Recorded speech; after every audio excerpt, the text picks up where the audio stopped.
സന്തോഷ് മാധവന് ഭൂമി ദാനം ചെയ്ത കേസിൽ വിജിലൻസിന്റെ quick verification report Muvattupuzha vigilance കോടതി അംഗീകരിച്ചില്ല.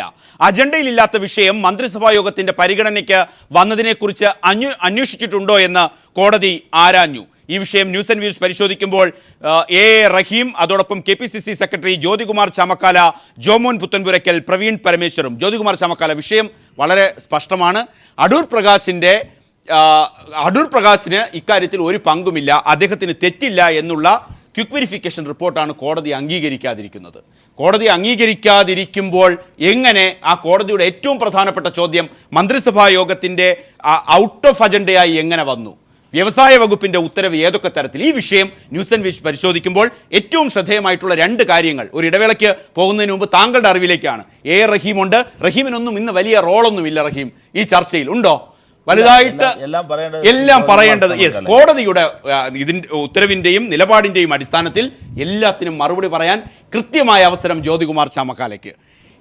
ഒരു രാഷ്ട്രീയവും ഇതിൽ വേണ്ട. കോടതി, ഹൈക്കോടതിയും പരവൂർ അഡീഷണൽ തഹസീൽദാരുടെ റിപ്പോർട്ട് അടക്കമുള്ള വസ്തുതകളാണ് നാം പരിശോധിക്കുന്നത്. ജോമോൻ പുത്തൻപുരയ്ക്കലും പ്രവീൺ പരമേശ്വർ. വിവാദ സന്യാസി സന്തോഷ് മാധവന് IT പാർക്ക് സ്ഥാപിക്കാൻ ഭൂമിദാനം ചെയ്ത കേസിൽ വിജിലൻസിന്റെ ക്വിക്ക് വെരിഫിക്കേഷൻ റിപ്പോർട്ട്. അത് അടൂർ പ്രകാശ് കുറ്റക്കാരന് അല്ല എന്നാണ് ക്വിക്ക് വെരിഫിക്കേഷൻ റിപ്പോർട്ട്. ആ റിപ്പോർട്ട് അംഗീകരിക്കാൻ മൂവാറ്റുപുഴ വിജിലൻസ് കോടതി ഫലത്തിൽ തയ്യാറായില്ല. ഈ വിഷയം ന്യൂസ് ആൻഡ് വ്യൂസ് പരിശോധിക്കുമ്പോൾ ജ്യോതികുമാർ ചാമക്കാല, ഞാൻ എപ്പോഴും ഇന്ന് താങ്കളുടെ പേര് മാത്രമേ വിളിക്കുകയുള്ളൂ. ജ്യോതികുമാർ ചാമക്കാല, KPCC സെക്രട്ടറിയാണ് താങ്കൾ. ആദ്യം ഈ കേസ് നാം പരിഗണിക്കുമ്പോൾ 3 കാര്യങ്ങൾ. ഒന്ന്, മന്ത്രിസഭാ യോഗം എങ്ങനെ ഇക്കാര്യത്തിലൊരു തീരുമാനമെടുക്കേണ്ടി വന്നു. മറ്റൊന്ന്, ഇതുമായി ബന്ധപ്പെട്ട് മന്ത്രിസഭാ യോഗത്തിൽ ഔട്ട് ഓഫ് അജണ്ട. ഇന്ന് കോടതി പറഞ്ഞതാണ് അതിന്റെ പരാമർശം. അവിടെ പറവൂർ അഡീഷണൽ തഹസീൽദാരുടെ റിപ്പോർട്ട് എന്തായിരുന്നു? ഇന്ന് വിജിലൻസിന്റെ ത്വരിതാന്വേഷണ റിപ്പോർട്ട് എന്തായിരുന്നു? ഇന്ന് മൂവാറ്റുപുഴ വിജിലൻസ് കോടതി ഇതുമായി ബന്ധപ്പെട്ട് ഉന്നയിച്ച സംശയങ്ങൾ. ഒപ്പം അടൂർ പ്രകാശ് ഹൈക്കോടതിയിൽ സ്റ്റേക്ക് പോയപ്പോൾ സ്റ്റേ അനുവദിക്കാതെയുള്ള ഹൈക്കോടതിയുടെ നിലപാട്. നിയമപരമായി ഈ കാര്യങ്ങൾ. രണ്ടാം ഘട്ടത്തിൽ അതിന്റെ രാഷ്ട്രീയ നിലപാട് വരുമ്പോൾ അടൂർ പ്രകാശ് പരസ്യമായും VM സുധീരൻ അടക്കമുള്ളവർ എടുത്ത നിലപാടും. ഇത് രണ്ടുമാണ് നാം പരിശോധിക്കുന്നത്. ആദ്യമായി താങ്കളുടെ അറിവിലേക്ക് ജോമോൻ പുത്തൻപുരയ്ക്കൽ, താങ്കൾക്ക് ഈ കേസുമായി ബന്ധപ്പെട്ട് നേരിട്ട് അറിയാവുന്ന പല കാര്യങ്ങളുണ്ട്. ഒരുപക്ഷെ ഈ കേസിന്റെ ഇനിഷ്യൽ സ്റ്റേജിൽ താങ്കളുടെ ഹർജി ഏറ്റവും സജീവമായി കേരളം ചർച്ച ചെയ്യപ്പെട്ടിട്ടുള്ളതാണ്. അത് എറണാകുളത്തെ തൃശൂർ വിജിലൻസ് കോടതിയുമായി ബന്ധപ്പെട്ട് ചരിത്രത്തിലേക്ക് നാം അധികം പോയി സമയം കളയരുത്. എന്നാൽ ജ്യോതികുമാർ ചാമക്കാലയ്ക്ക് എസ്കേപ്പിസം ആവും. എൻ്റെ ചോദ്യം, ഇന്നത്തെ മൂവാറ്റുപുഴ വിജിലൻസ് കോടതിയുടെ സംശയങ്ങൾ താങ്കളുടെ ശ്രദ്ധയിൽപ്പെട്ടിട്ടുണ്ടാകും. അതിനനുബന്ധമായി താങ്കൾക്ക് എന്താണ് കൂട്ടിച്ചേർക്കാനുള്ളത്?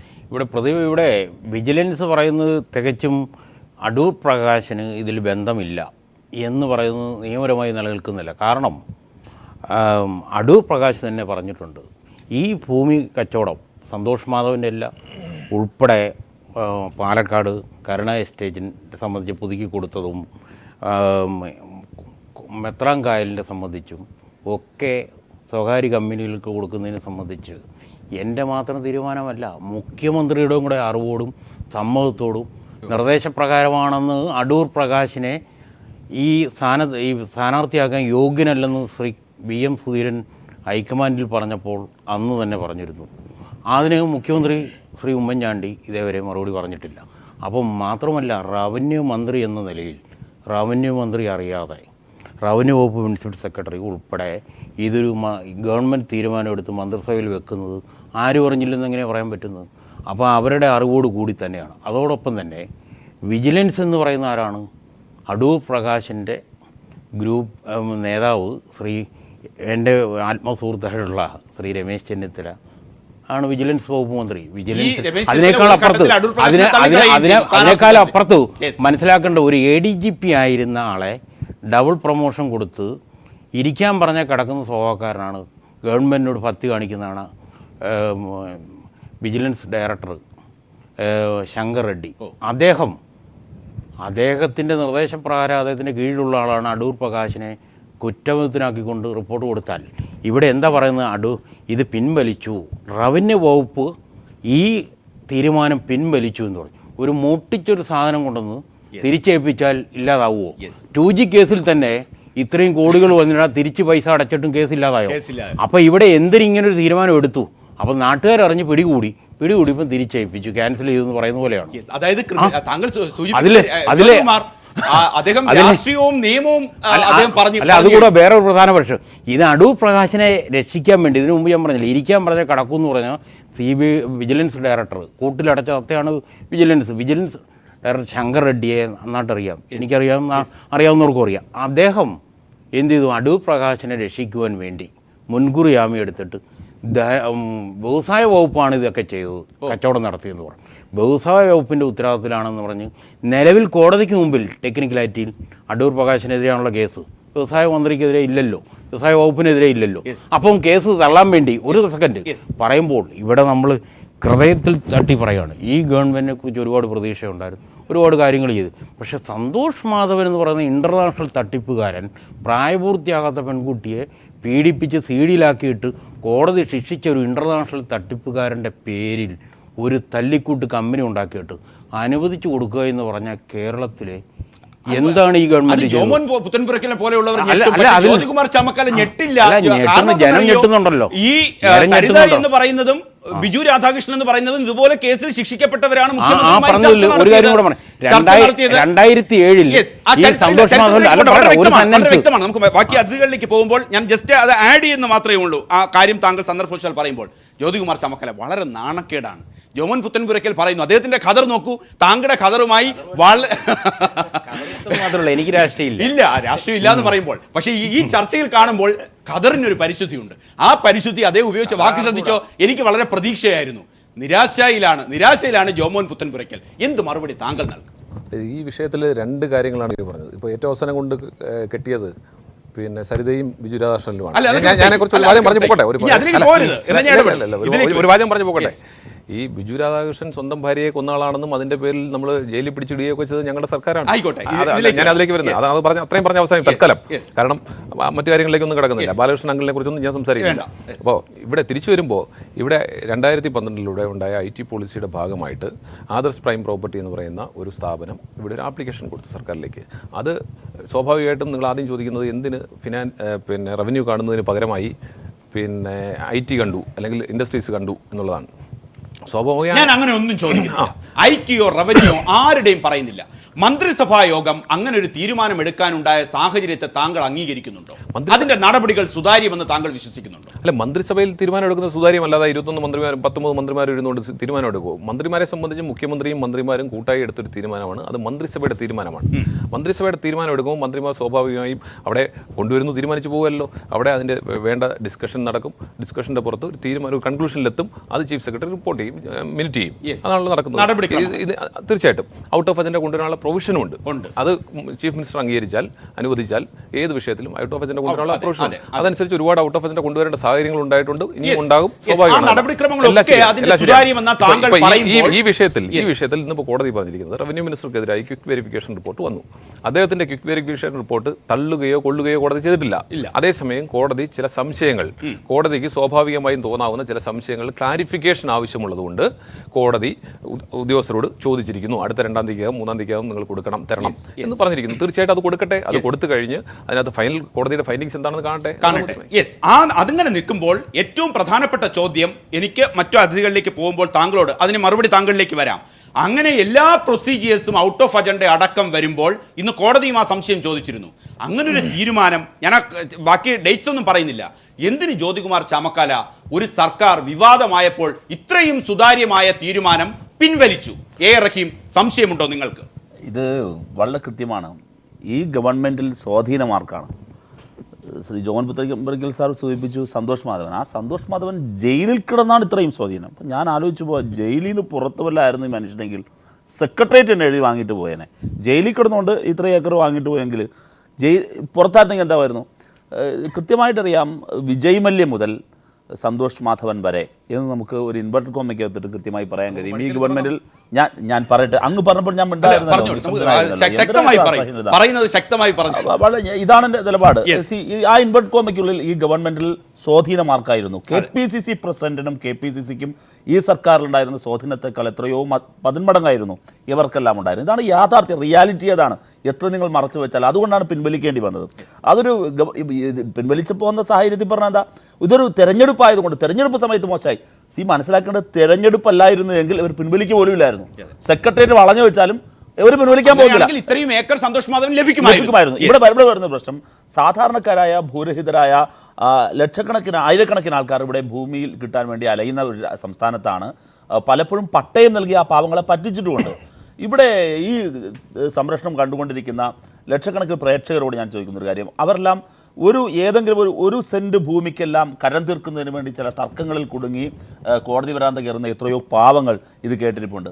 ഞാൻ ചോദിക്കുന്നു, വില്ലേജ് ഓഫീസിൻ്റെ വരാന്ത കയറിയിട്ട് എന്തെങ്കിലും ഒരു കാര്യം ചെറിയ കാരണങ്ങൾ കൊണ്ട് അത് കാരണം സ്വന്തം മകളുടെ വിവാഹം മുടങ്ങുന്നതുണ്ടാകും, അങ്ങനെ ഒരുപാട് കാര്യങ്ങളുണ്ടാകും, അതിന് പോലും തീർപ്പ് കിട്ടത്തില്ല.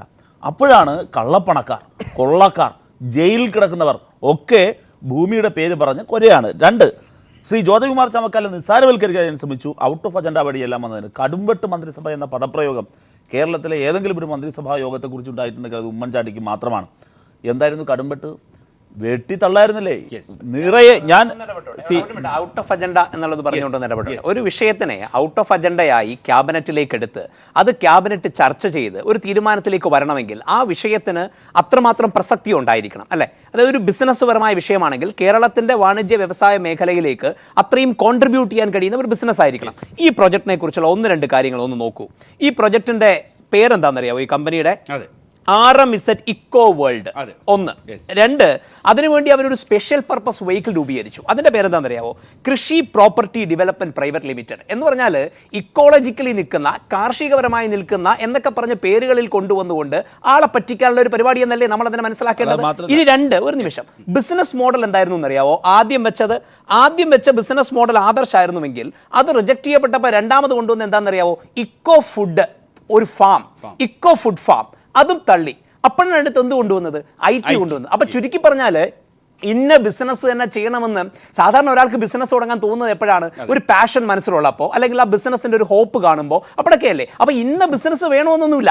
X വെച്ചു തള്ളി, Y വെച്ചു തള്ളി, Z വെച്ചു. ഏത് ബിസിനസ് ആയാലും കുഴപ്പമില്ല, ഞങ്ങൾക്ക് ആ ഭൂമി കിട്ടിയാൽ മതി. ഇനി അടുത്ത് പോട്ടെ, ഇനി അതും ആയിക്കോട്ടെ. ഇല്ല, ഒരു നിമിഷം, ഇനി അതും ആയിക്കോട്ടെ. അപ്പൊ അടുത്ത് വരുന്നത് എന്തായിരിക്കണം? ഇത് ലോഞ്ച് ചെയ്യാൻ വരുന്ന വ്യക്തി അല്ലെങ്കിൽ ആ ഗ്രൂപ്പ് ഈ പറഞ്ഞ സാഹചര്യങ്ങളൊക്കെ ഓവർകം ചെയ്തും ബിസിനസ് നടത്തി വിജയിപ്പിക്കാൻ വേണ്ടി കെൽപ്പുള്ള ഒരു ഗ്രൂപ്പ് ആയിരിക്കണം, അല്ലെ? സന്തോഷ് മാധവൻ എന്ത് കെൽപ്പാണ് അതിനു വേണ്ടിയുള്ളത്? അല്ലെങ്കിൽ അദ്ദേഹത്തിന്റെ കൂടെ നിന്ന വേറെ ആർക്കാണ് ഇതിനു വേണ്ടിയിട്ടുള്ള ഇത്തരത്തിലൊരു ഹിസ്റ്ററി ഉള്ളത്? ഇനി പോട്ടെ, ഇതൊക്കെയും കണക്കിലെടുക്കാതെ ബിസിനസ് വയബിലിറ്റിയിൽ കിടിലമായി നിൽക്കുന്ന ഒരു സ്ഥലമാണെങ്കിൽ അത് സർക്കാരിന് വേണമെന്നുണ്ടെങ്കിൽ എന്ത് കൊടുക്കാം? ഒരു അനുമതി കൊടുക്കുന്നു തീരുമാനിക്കാം. കൊരട്ടിയിലെ ഇൻഫോ പാർക്കും തൊട്ടിപ്പുറത്ത് കൊച്ചിയിലെ ഇൻഫോ പാർക്കും കിടക്കുമ്പോൾ ഈ സ്മാർട്ട് സിറ്റി വരുമ്പോൾ ചുരുക്കി പറഞ്ഞാൽ അവിടെ ഒരു സ്വകാര്യ IT പാർക്ക് വരിക എന്നുള്ളത് ബിസിനസ് പരമായി വയബിളായ ഒരു പ്രൊജക്ട് പോലുമല്ല. ആ ബിസിനസ് പരമായി വയബിളായ പ്രൊജക്ട് പോലും അല്ലാത്ത ഒരു കാര്യം. ഇനി അടുത്ത് ഈ വരുന്ന സമയത്തും സന്തോഷ് മാധവനെ കുറിച്ച് കുറച്ച് കാര്യങ്ങളൊക്കെ നമുക്ക് പുറത്തറിയാമല്ലോ. അപ്പോൾ ഒട്ടും ക്രെഡിബിലിറ്റി ഇല്ലാത്ത ഒരു മനുഷ്യൻ ഇത്രയും കോടികൾ കൊണ്ടുവന്ന് ഇൻവെസ്റ്റ് ചെയ്യുമെന്ന് പറഞ്ഞുകൊണ്ട് ഒരു പ്രപ്പോസൽ പുട്ട് ഫോർവേഡ് ചെയ്യുമ്പോൾ അത് എന്ത് തരത്തിലാണ് അംഗീകരിക്കപ്പെടുന്നത്? അപ്പോൾ അത്തരത്തിൽ ഏത് കാര്യം എടുത്ത് നോക്കിക്കഴിഞ്ഞാലും അതിൻ്റെ പേര്, അതിൻ്റെ ബിസിനസ് മോഡൽ, പിന്നിലുള്ള ആൾക്കാർ, അവരുടെ ക്രെഡിബിലിറ്റി, ബിസിനസ് വയബിലിറ്റി, ഇതിൽ ഏതെടുത്ത് നോക്കിക്കഴിഞ്ഞാലും ഈ പ്രൊജക്ട് അവിടെ നടക്കാൻ പോകുന്ന പ്രൊജക്റ്റ് അല്ല എന്നുള്ളത് ഉറപ്പാണ്. പ്രദീപ്, ഇവിടെ ഇരിക്കുന്ന ജ്യോതികുമാർ സാർ ഉൾപ്പെടെയുള്ള ആൾക്കാർ ഇതിൻ്റെ വിഷ്വൽസ് കണ്ടു കാണുമല്ലോ, അല്ലേ? ഈ വിഷ്വൽസ് ഒന്ന് നോക്കിക്കഴിഞ്ഞാൽ അത് പച്ചപ്പാടമാണ് ആ സ്ഥലം, വെള്ളം ഉൾപ്പെടെ കിടക്കുന്ന തണ്ണീർ തടമാണ് ആ സ്ഥലം, അല്ലേ? ഈ സ്ഥലത്തിന് നികത്തിക്കൊണ്ടൊരു ബിസിനസ് പ്രൊജക്ട് അവിടെ വരുന്നത് ഇത്രയും ഇമ്പോർട്ടൻസ് കൊടുത്തുകൊണ്ട് ഒരു ക്യാബിനറ്റ് മീറ്റിംഗിൽ ഔട്ട് ഓഫ് അജണ്ട കൊണ്ടുവന്ന് തീരുമാനിക്കണമെങ്കിൽ അതിന് ആ പ്രസക്തി വേണ്ടേ? നേരത്തെ പറഞ്ഞ കാര്യങ്ങൾ എവിടെയെങ്കിലും ആ പ്രസക്തി കാണുന്നുണ്ടോ? എന്നിട്ട് തെരഞ്ഞെടുപ്പ് വന്നപ്പോൾ എന്ന് പറഞ്ഞ കാര്യം എന്താ? വിവാദം ഉണ്ടായാൽ ചിലപ്പോൾ ഞങ്ങൾ തോൽവിയുടെ ആഘാതം കൂടും, അതുകൊണ്ട് ഇത് പിൻവലിച്ചു. ഇത് പിൻവലിക്കുമ്പോൾ നമ്മൾ ഒരു കാര്യം ആലോചിക്കണം. നേരത്തെ സാർ ഇവിടെ സൂചിപ്പിച്ചതുപോലെ ഇത് കൊടുക്കാൻ വേണ്ടി സന്തോഷ് മാധവൻ മന്ത്രിസഭയിലുള്ള ആരുടെയെങ്കിലും അടുത്ത ബന്ധുവായതുകൊണ്ടൊന്നും അല്ലല്ലോ ഇത് കൊടുത്തത്. അപ്പൊ എന്തോ ഒരു കൃത്യമായ ധനപരമായ ട്രാൻസാക്ഷൻ അതിന്റെ പിന്നിൽ നടന്നതുകൊണ്ടല്ലേ കൊടുത്തത്. അതിനെക്കുറിച്ച് നമുക്ക് അന്വേഷണം വേണ്ടേ? അതിനെക്കുറിച്ച് നമ്മൾ സംസാരിക്കണം. അവിടെയാണ് ഈ ഹർജി. അത് പറയുമ്പോഴത്തേക്കും നിയമപരമായി വേണമെങ്കിൽ ഇത് കൊണ്ടുവരാം, നിയമപരമായ രീതിയിൽ പ്രൊവിഷൻ ഉണ്ട് എന്നൊക്കെ പറയുന്നതിന് അതോടൊപ്പം റഹീം ഏറ്റവും ശ്രദ്ധിക്കേണ്ട കാര്യം, ഹർജി കൊടുത്തവരൊക്കെ പറഞ്ഞത് ഉത്തരവ് പിൻവലിച്ചു, അതിന്റെ ഔട്ട് ഓഫ് അജണ്ട എന്നുള്ളത് ജ്യോതികുമാറിന്റെ വാദഗതികൾ അവിടെ നിൽക്കുമ്പോൾ തന്നെ കോടതിയും ഇന്ന് സംശയിക്കുന്നുണ്ട്. ചില ഭാഗങ്ങളിലെങ്കിലും ആർഗ്യുമെന്റ് സ്റ്റേജിലാണ് ഗൂഢാലോചന. പ്രവീണും റഹീമും ചൂണ്ടിക്കാണിച്ചതിന്റെ അഡിഷനാണ് ഗൂഢാലോചന സംബന്ധിച്ച്. എങ്ങനെ ഔട്ട് ഓഫ് അജണ്ടയായി ഇക്കാര്യം വരുമ്പോൾ അന്ന് വന്നിട്ടുള്ള രേഖകൾ അത് അടൂർ പ്രകാശിന്റെ ഓഫീസ് പുറത്തുവിട്ടതാണ്, മാധ്യമങ്ങൾ കൊട്ടിഘോഷിച്ചത്. വ്യവസായ വകുപ്പ് ഏതൊക്കെ തരത്തിൽ ഇടപെട്ടു എന്നുള്ളത് പ്രവീണും റഹീമും ചൂണ്ടിക്കാണിക്കുന്ന ഈ വിമർശനങ്ങളോട് ഞാൻ ഒന്നും പറയുന്നില്ല. ഇക്കാര്യത്തിൽ എൻ്റെതായ കാര്യങ്ങൾ വരുമ്പോൾ ഞാൻ ഇടപെടുകയും ചെയ്യും. ഈ വിമർശനങ്ങൾക്ക് മറുപടി ഉണ്ടോ ജ്യോതികുമാർ? മറുപടി പറയാം. അതിന് മുമ്പ് 1-2 കാര്യങ്ങൾ ഇപ്പോൾ റഹീം പറഞ്ഞിട്ട് പോയല്ലോ. റഹീം പറഞ്ഞിട്ട് ഇപ്പോൾ ജയിലിൽ കിടക്കുന്ന അതൊക്കെ അവിടെ നിന്നോട്ടെ. പക്ഷേ ലിസ് ചാക്കോയെക്കുറിച്ചും പിന്നെ സാന്റിയാഗോ മാർട്ടിനെ കുറിച്ചും സെവി മനോഹത്തിനെ കുറിച്ചും അല്ല ഞാൻ പറഞ്ഞു അല്ല രാഷ്ട്രീയം പറയുമ്പോൾ അത് പറയണമല്ലോ.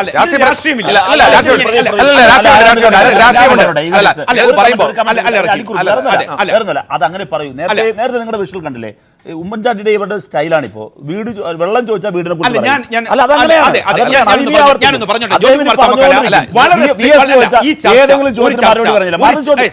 ചോദ്യങ്ങൾക്ക് ഉത്തരമില്ല. ഞാൻ ജ്യോതികുമാർ ചാമക്കാലയുടെ അടുത്ത് പറയുന്നത് എന്താണെന്ന് അറിയാം ചാമക്കാല, താങ്കൾക്ക് ഇന്ന് 1 മണിക്കൂർ സമയമാണെങ്കിൽ 1 മണിക്കൂർ സമയം തരും. നമ്മൾ മറ്റ് രാഷ്ട്രീയം ഒന്നും ഇവിടെ ചർച്ച ചെയ്യണ്ട. പോയ കാലത്ത് ഞാൻ ജോമൻ പുത്തൻപുരക്കിന്റെ അടുത്ത് പറഞ്ഞ എന്താ, ചരിത്രം ഇവിടെ വേണ്ട. ഇന്ന് 25/4/2016 മൂവാറ്റുപുഴ വിജിലൻസ് കോടതി ഉന്നയിച്ച സംശയങ്ങൾ, ആ സംശയത്തോട് ആഡ് ചെയ്യുന്നു പ്രവീണും റഹീമും. മറ്റൊക്കെ കളഞ്ഞോളൂ. താങ്കൾ പറയുന്ന വാദഗതികൾ, പ്രതിപക്ഷത്തെക്കുറിച്ചുള്ള ആരോപണമൊക്കെ അവിടെ നിൽക്കട്ടെ. ഇതുമായി ബന്ധപ്പെട്ട് സുതാര്യതയോടെ ഒരു നീക്കം മുന്നോട്ട് വയ്ക്കൂ എന്ന് സർക്കാരിനെ നയിക്കുന്ന ഒരു പാർട്ടിയുടെ ഉത്തരവാദിത്വപ്പെട്ട ചുമതലക്കാരൻ എന്നുള്ള രീതിയിൽ താങ്കൾക്ക് കഴിയുമോ? അദ്ദേഹം ഇൻട്രസ്റ്റ് ഞാൻ പറയട്ടെ. അപ്പോൾ ഇനി എന്നെ പറയാൻ സമ്മതിക്കുമല്ലോ. യെസ്. അപ്പോൾ റഹീമിൻ്റെതായ രാഷ്ട്രീയമുണ്ട്, എനിക്ക് എൻ്റെതായ രാഷ്ട്രീയമുണ്ട്, പ്രവീണിൻ്റെതായ രാഷ്ട്രീയമുണ്ട്, പ്രദീപിൻ്റെ രാഷ്ട്രീയം ഉണ്ടാകാൻ ഇല്ലാതിരിക്കാം. ആ ചെയറിലിരിക്കുമ്പോൾ ചിലപ്പോൾ കാണിച്ചില്ല എന്ന് വരാം. പക്ഷേ കാണിച്ചില്ല എന്ന് പരിപൂർണ്ണമായും പറയുന്നില്ലെങ്കിലും പറയുന്നില്ല. ഇവിടെ രാഷ്ട്രീയം ഇതാണ് കോടതി ഉത്തരവ്. ഇവിടെ നിലവിലുള്ള നിയമം അനുസരിച്ച് 2012 വന്ന IT ആക്ടിലെ IT പോളിസി അനുസരിച്ചുകൊണ്ട് ഏത് സ്ഥാപനങ്ങൾക്കും ഇന്ന രീതിയിൽ നിങ്ങൾക്ക് അപേക്ഷിക്കാം. അവിടെ അപേക്ഷിക്കുമ്പോൾ നിങ്ങൾക്ക് കണ്ടീഷൻ പറഞ്ഞിട്ടുണ്ട്. ഈ ലാൻഡിൻ്റെ സീലിംഗ് എക്സംഷൻ വേണമെങ്കിൽ പറഞ്ഞിരിക്കുന്നത് ആ ലിമിറ്റിന് മുകളിലുള്ള ഓരോ ഏക്കറിനും നിങ്ങൾ ഇത്ര കോടി രൂപ, 10 കോടി രൂപയുടെ ഇൻവെസ്റ്റ്മെൻറ്റ് ഉണ്ടാകണം, ഇത്ര പേർക്ക് തൊഴിൽ കൊടുക്കണം. ഈ കണ്ടീഷൻസ് എല്ലാം സാറ്റിസ്ഫൈ ചെയ്യാൻ തയ്യാറാണെങ്കിൽ ലാൻഡിൻ്റെ സീലിങ്ങിന് എക്സംഷൻ കൊടുക്കാമെന്ന് നിലവിലെ വ്യവസ്ഥകൾ പറയുന്നു. അതനുസരിച്ച് ഒരു കമ്പനി അല്ലെ വേറൊരു കമ്പനി അത് വയബിൾ ആണോ എന്ന് പ്രവീണിന്റെ ചോദ്യത്തിന് പിന്നെ അവരാണ് തീരുമാനിക്കുന്നത്.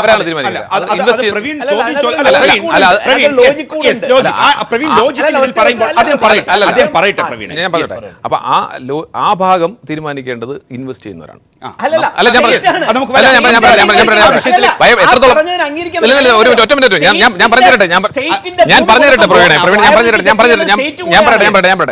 വയബിലിറ്റിയിലേക്ക് വരാം. അപ്പോൾ ഇത് പ്രാഥമികമായി വന്നിരിക്കുന്ന ഒരു അപേക്ഷ. ഈ അപേക്ഷ വരുമ്പോൾ അവർക്ക് ആദ്യം ഒരാൾ പ്രോജക്ട് റിപ്പോർട്ട് ഉണ്ടാക്കുമ്പോൾ അത് ഫീസിബിൾ ആണോ എന്ന് അയാൾക്ക് സ്വയം തോന്നണ്ടേ? അപ്പോൾ അവർക്ക് തോന്നിയിട്ടായിരിക്കാമല്ലോ ഒരു അപേക്ഷ തന്നിരിക്കുന്നത്. അപേക്ഷ തന്നു, ഇത് പരിഗണിച്ചു. സീലിംഗ് ലിമിറ്റിൽ എക്സംഷൻ കൊടുക്കാമോ എന്ന് ക്യാബിനറ്റ് തീരുമാനിച്ചു. നേരത്തെ വന്ന അപേക്ഷയാണ്, അത് പെൻഡിങ് കിടന്നു. എനിക്കൊരു ഡൗട്ട്, താങ്കൾ പറഞ്ഞ അതുവരെ ഞാൻ അംഗീകരിക്കുന്നു. ക്യാബിനറ്റിന് ഈ എക്സെപ്ഷൻ താങ്കൾ നിയമം പറഞ്ഞതെല്ലാം ജ്യോതികുമാർ ചാമക്കാല, എനിക്ക് ഒരു ഒബ്ജക്ഷനും ഇല്ല. ഈ കാണുന്നവർക്ക് ചില നിയമങ്ങൾ അവരറിയണം. എനിക്കിതുവരെ താങ്കൾ പറഞ്ഞതിനെക്കുറിച്ച് ഒരു ഒബ്ജക്ഷനും ഇല്ല. താങ്കൾ പറയുന്നു ഈ ഫോർമാലിറ്റീസ് എല്ലാം നടത്തി ക്യാബിനറ്റിന് കൊടുക്കണമെങ്കിൽ താങ്കൾ പറഞ്ഞ എക്സെപ്ഷൻ കിട്ടണമെങ്കിൽ ലോക്കൽ വെരിഫിക്കേഷൻ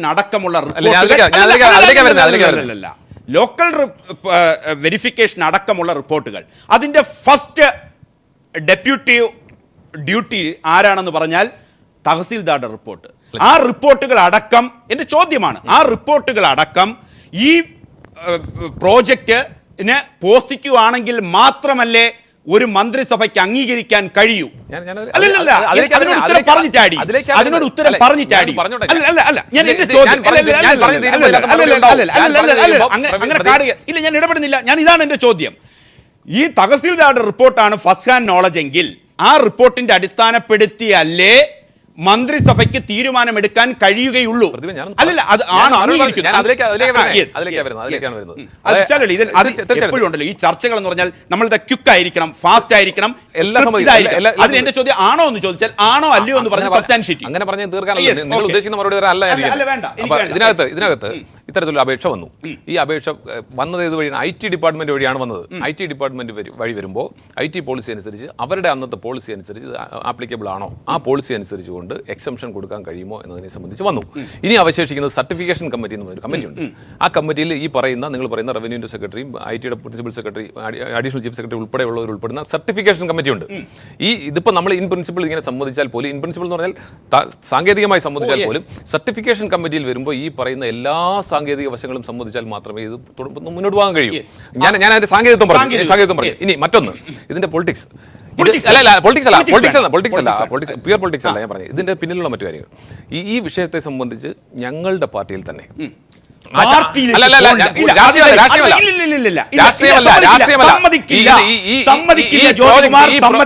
തീരുമാനവുമായി മുന്നോട്ട് പോകാൻ പാടില്ല എന്ന് തീരുമാനിച്ചത് ആരാണ് ആദ്യം പുറത്തു വന്നത്?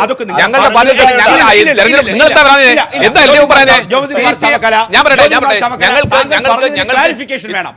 ദയവായി താങ്കൾ ശ്രദ്ധിക്കൂ. താങ്കൾ പറഞ്ഞ രാഷ്ട്രീയം വേണ്ട, വരും രാഷ്ട്രീയം ഒരു ഇടവേളയ്ക്ക് ശേഷം താങ്കൾ പറഞ്ഞു നിർത്തിയെടുത്തത്. താങ്കൾ പറഞ്ഞത് എന്താ? ഉത്തരവിനെ കുറിച്ചാണ്. അത് പാടില്ല എന്ന് പാർട്ടിയുടെ ഉത്തരവ്, അതവിടെ നിൽക്കട്ടെ, അതിനെ പോകേണ്ട സാഹചര്യം ആയിക്കോട്ടെ. പക്ഷെ നിയമം താങ്കൾ പറയുമ്പോൾ ആ നിയമത്തിൽ പറഞ്ഞ കാര്യങ്ങൾക്ക് ചില ക്ലാരിഫിക്കേഷൻ വേണം. ക്വിക്കായിട്ട് നമുക്ക് 2 മിനിറ്റ് വെച്ച് ഓരോരുത്തർക്കും. ഞാൻ പക്ഷെ തുടക്കം ഇടേണ്ടതുണ്ട്, എൻ്റെ ബാധ്യതയായതുകൊണ്ട് പറഞ്ഞോ. ബാധ്യത എന്ന് പറഞ്ഞാൽ പഠിച്ചതിൻ്റെ ബാധ്യത. മാർച്ച് 2-നാണ് സർക്കാരിൻ്റെ ഉത്തരവിറങ്ങിയത് തന്നെ. ഏത് വർഷം? ഈ മാർച്ച് 2-ന് സർക്കാരിന്റെ ഉത്തരവിറങ്ങി. ആ ഉത്തരവ് എന്ന് പിൻവലിച്ചു? മാർച്ച് 23-ന് പിൻവലിച്ചു. 2-നും 23-നും ഇടയിൽ നടന്ന രാഷ്ട്രീയ നാടകങ്ങളാണ് താങ്കൾ പറയുന്നത്. പക്ഷേ ആ 2-ലെ ഉത്തരവിലേക്ക് പോയ സാഹചര്യങ്ങൾ ആദ്യം ഞാൻ എന്തുകൊണ്ട് ഇടപെട്ടു എന്നുള്ളതാണ് പറയുന്നത്. മാർച്ച് 2-ന് ഉത്തരവുണ്ടാകുന്നു, മാർച്ച് 23-ന് ഉത്തരവ് പിൻവലിക്കുന്നു. ഈ 2-നും 20-നും ഉണ്ടായ രാഷ്ട്രീയ നാടകങ്ങൾ നമുക്ക് പിന്നീട് വരാം. പക്ഷേ രണ്ടാം തീയതിയുള്ള ഉത്തരവിലേക്ക് പോകണമെങ്കിൽ, ഔട്ട് ഓഫ് അജണ്ടയായി കൊണ്ടുവരണമെങ്കിൽ, അത്രമാത്രം പ്രവീണും റഹീമും സൂചിപ്പിക്കുന്നത് പോലെ സ്റ്റേറ്റിന് ഏറ്റവും ഗുണകരമായ, സ്റ്റേറ്റിലെ ആൾക്കാർക്ക് ഏറ്റവും ഗുണകരമായ പദ്ധതി പ്രവീൺ ജോലിപരമായി ഉണ്ടാകണം. തൊഴിലാളികൾക്ക് തൊഴിൽ ലഭിക്കണം, കേരളത്തിലെ ജനവിഭാഗങ്ങൾക്ക്. മറ്റൊന്ന്, നമ്മുടെ IT ഇൻഡസ്ട്രിയെ ലോകോത്തരമാക്കാൻ കഴിയുന്ന പ്രോജക്റ്റ് ആയിരിക്കണം ഇത് തന്നല്ലോ. അതിനും ഭൂമിക്ക് ഇളവ് നൽകണമെങ്കിൽ, ഇനിയാണ് എൻ്റെ ചോദ്യം, ആ താങ്കൾ പറഞ്ഞ 2-ന്റെ ഉത്തരവിന് കാരണം എന്താണ്? പറവൂർ അഡീഷണൽ തഹസീൽദാരുടെ റിപ്പോർട്ടെന്ന് താങ്കൾ ശ്രദ്ധിച്ചിട്ടുണ്ടോ? അത് സർട്ടിഫിക്കേഷൻ കമ്മിറ്റി ദയവായി ശ്രദ്ധിക്കൂ. 2-ാം തീയതി വന്നുവെങ്കിൽ പറവൂർ അഡീഷണൽ തഹസീൽദാർ റിപ്പോർട്ട് നൽകിയിരിക്കുന്നു. ബംഗളൂർ ആസ്ഥാനമുള്ള IT കമ്പനിക്ക് ബിനാമി ഇടപാട് സന്തോഷ് മാധവൻ, എൻ്റെ അന്വേഷണത്തിൽ തെളിഞ്ഞിരിക്കുന്നു. ഈ സന്തോഷ് മാധവന്റെ ഹിസ്റ്ററി കേരളത്തിലെ ഒരു രാഷ്ട്രീയക്കാരനെയും ഒരു തഹസീൽദാർ പഠിപ്പിക്കേണ്ടതില്ല. ജോമോൻ പുത്തൻപുരയ്ക്കൽ, ഈ തഹസീൽദാരുടെ റിപ്പോർട്ടിനെ കുറിച്ച് താങ്കൾക്ക് അറിവുണ്ടല്ലോ. ഞാൻ വരാം താങ്കളിലേക്ക്. റിപ്പോർട്ട് നൽകുന്നു. ഇനി മറ്റൊന്ന്, താങ്കൾ പറഞ്ഞ എക്സെപ്ഷൻ, കമ്പനി നേരിട്ട് ഓഫീസിലേക്ക് പോകുമ്പോൾ ഈ പ്രദേശം, അതായത് എറണാകുളം ജില്ലയിലെ പുത്തൻവേലിക്കരയിൽ, തെറ്റുണ്ടെങ്കിൽ തിരുത്തണേ ജോമോൻ, 95 ഏക്കർ നിലം. മൊത്തം നിൽക്കട്ടെ, മൊത്തം 127. ഞാൻ ഡിവൈഡ് ചെയ്യുകയാണ്. എറണാകുളം ജില്ലയിലെ പുത്തൻവേലിക്കരയിൽ 95 ഏക്കർ. എൻ്റെ അടുത്ത വേടാണ് ഏറ്റവും ശ്രദ്ധേയം, നിലം. അനുബന്ധമാണ്. അത് കഴിഞ്ഞ് കൊടുങ്ങല്ലൂരിലെ മടത്തുംപടി വില്ലേജിൽ 32.41 ഏക്കർ, അതും നിലം. ആ നിലത്തിനാണ് പ്രാധാന്യം. തണ്ണീർത്തടം നിലം നികത്തൽ അടക്കമുള്ളതിന് സ്ട്രിക്റ്റ് റെസ്ട്രിക്ഷൻ ഉള്ളൊരു സംസ്ഥാനത്ത് ഈ താങ്കൾ പറയുന്ന ഉത്തരവിലേക്ക് പോകുമ്പോൾ പറവൂർ അഡീഷണൽ തഹസീൽദാർ റിപ്പോർട്ട് ചെയ്തിരിക്കുന്നു, ഇത് നിലമാണ്, പാഡി ഫീൽഡാണ്, ഇത് ചെയ്യാൻ പാടില്ല. സന്തോഷ് മാധവൻ ഇത്തരത്തിലുള്ള വ്യക്തിയാണ്. അതോടൊപ്പം ഈ കമ്പനി നേരിട്ട് മന്ത്രിയുടെ ഓഫീസിനെ സമീപിച്ചിരിക്കുന്നു. ഈ റിപ്പോർട്ടുകൾ എന്തേ 2-ാം തീയതി മാർച്ച് 2-ന്റെ ഉത്തരവിന് താങ്കൾ പറയുന്ന നിയമപരമായ ഔട്ട് ഓഫ് അജണ്ട എന്തുകൊണ്ട് പരിഗണിച്ചില്ല? ജ്യോതികുമാർ ചാമക്കാല, ഓരോരുത്തർക്കും വരാം. പ്രദീപ്, ഒരു വിഷയം വരുമ്പോൾ ഓരോ വിഷയം വരുമ്പോഴും നമ്മൾ വിവിധ വകുപ്പുകളാണ്. ഈ ഓരോ വകുപ്പിലൂടെ ഓരോ ചാനലിലൂടെ വരുമ്പോഴാണ് ആ വകുപ്പിൻ്റെ ഡിപ്പാർട്ട്മെൻറ്റ് എൻക്വയറിയും മറ്റു കാര്യങ്ങളും വരുന്നത്. ഇത് ഒരു പ്രോജക്റ്റ്, ഒരു IT പ്രോജക്റ്റിനെ സംബന്ധിച്ച് IT 2012 ഉണ്ടായിരിക്കുന്ന IT പോളിസി അനുസരിച്ച് ഈ നിങ്ങൾ പറഞ്ഞിരിക്കുന്ന തണ്ണീർത്തടം ഉൾപ്പെടെയുള്ള പ്രദേശങ്ങളിൽ എക്സംഷൻ കൊടുക്കാനുള്ള പ്രൊവിഷനുണ്ട്. അത് ITക്ക് കൊടുക്കാം.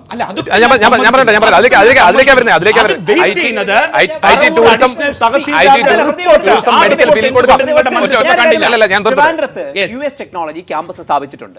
ട്രിവാൻഡ്രത്ത് ഇൻഫോസിസ് സ്ഥാപിച്ചിട്ടുണ്ട്. 500 ഏക്കറിലധികം ടെക്നോസിറ്റിക്ക് വേണ്ടി നമ്മൾ മാറ്റിവെച്ചിട്ടുണ്ട്. സ്മാർട്ട് സിറ്റി വന്നിട്ടുണ്ട്. ഇത്തരത്തിൽ പല കാര്യത്തിന് വേണ്ടിയിട്ട് നമ്മൾ സർക്കാരിൻ്റെതായിട്ടുള്ള ഭൂമി തന്നെ കൊടുത്തിട്ടുണ്ട്. ഇതിന്റെ കാര്യം എന്താണ്? ഈ കമ്പനികളുടെ ഹിസ്റ്ററി എടുത്തു നോക്കിയാൽ, അവരുടെ ട്രഡീഷൻ എടുത്തു നോക്കിയാൽ, അവർക്ക് പിന്നിൽ പ്രവർത്തിക്കുന്ന പ്രൊമോട്ടേഴ്സിനെ എടുത്തു നോക്കിയാൽ അവിടെ ഒരു ക്രെഡിബിലിറ്റി ഉണ്ട്. പിന്നെ ഇദ്ദേഹം പറഞ്ഞ വയബിലിറ്റി ഉണ്ടല്ലോ, ആ ബിസിനസ് വയബിലിറ്റി. ഒരു നിമിഷം, ഇൻവെസ്റ്റ് ചെയ്യുന്നവർ അറിയാൻ പോരാ.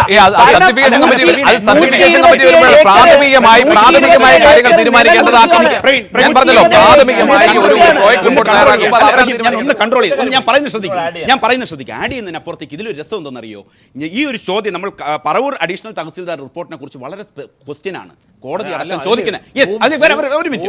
ഇതിൽ പ്രവീണും റഹീമും ഒക്കെ വേറൊരു ക്വസ്റ്റ്യനിലേക്ക് കയറി പിടിച്ചാൽ രക്ഷപ്പെടുന്നത് ജ്യോതികുമാർ ചാമക്കാലയാണ്. മറുപടി താങ്കൾക്കുണ്ടോ?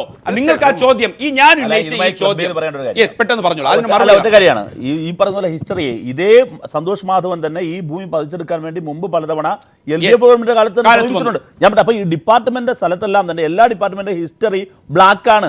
ആ ബ്ലാക്ക് ഹിസ്റ്ററിയും പിന്നെ അതോടൊപ്പമുള്ള ഈ പറവൂർ റിപ്പോർട്ട്, റവന്യൂ റിപ്പോർട്ടും ഇത് രണ്ടിനെയും ഓവർകം നടക്കാൻ കഴിയുന്ന വലിയ അഴിമതി അതിനോട് മറുപടി പറയണം ജ്യോതികുമാർ.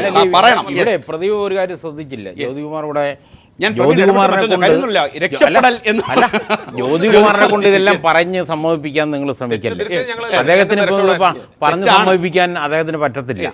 രണ്ട്, അദ്ദേഹം ഇന്ന് മൂവാറ്റുപുഴ വിജിലൻസ് കോടതിയിൽ Shri vigilance special judge P. Madhavan അദ്ദേഹം സുപ്രധാനമായ ഒരു ഉത്തരവ് ഇന്നത്തെ വിജിലൻസ് റിപ്പോർട്ട് സംബന്ധിച്ച് നടത്തിയത് അത് മിസ്ലീഡ് ചെയ്ത് ജ്യോതികുമാറോടെ പറഞ്ഞു. അത് തെറ്റാണ്. അതിന് ഒരു കാര്യം ഈ അടൂർ പ്രകാശിനെ ഇതിനകത്ത് പ്രതിയാക്കാൻ പറ്റത്തില്ല എന്ന വിജിലൻസിൻ്റെ ന്യായീകരണം ഈ ഉത്തരവ് പിൻവലിച്ചു എന്ന് പറഞ്ഞാലോ. ഒരു അഴിമതിക്ക് ശ്രമം നടത്തിയതുകൊണ്ടാണല്ലോ ഈ ഉത്തരവിറക്കി. അപ്പം അങ്ങനെ വരുമ്പോൾ ആ റിപ്പോർട്ട് തള്ളിയിട്ടില്ല. അതല്ല പ്രവീൺ, ഒറ്റ കാര്യം ശ്രദ്ധിച്ചോ, സോളാറും ബാറും ഒക്കെ വന്നപ്പോ അതിൽ ടച്ച് ചെയ്യാതെ സെക്യൂറായി നിന്നൊരു വകുപ്പായിരുന്നു വ്യവസായം. അപ്പൊ ഒരു കാര്യം കൂടെ തെളിഞ്ഞു, അവരും ഈ പറയുന്ന 5 വർഷം കഴിയുന്നതിന് മുമ്പ് അഴിമതിയിൽ ഇടപെട്ടിരിക്കുന്നു, കൈവച്ചിരിക്കുന്നു. സോളാറിനും ബാറിനും രക്ഷപ്പെടുന്നവരാണ്.